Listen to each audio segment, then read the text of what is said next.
I'm going to talk about audio cues and timer today on the conductor interface.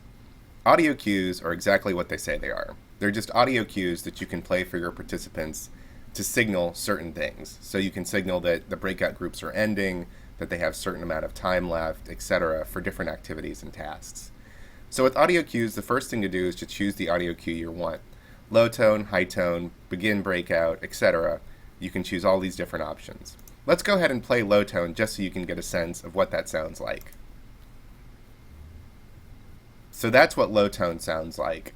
Let's move on to another tone. In this case, let's go to breakout ending and see what that sounds like.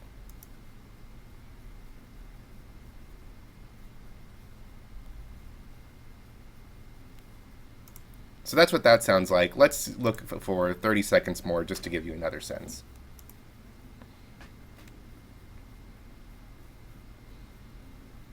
So those are some different tones and audio cues you can play with the audio cues option.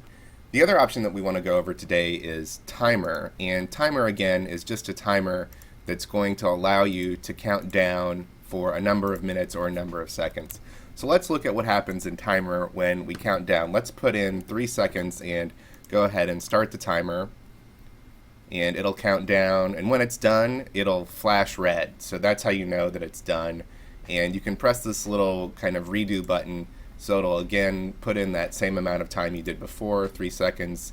It'll go down and flash red. Now, timer and audio cues are not linked, so when the timer finishes, it won't play an audio cue. That's a mistake that some people think. They're really independent of each other, and so you can set a timer for a minute, let's say, keep that going, just so you know how much time is left to give your participants. You can also pause it, so if you need to pause it for whatever reason, you can do that. So that's audio cues and that's timer, two tools that can help you have a successful conference.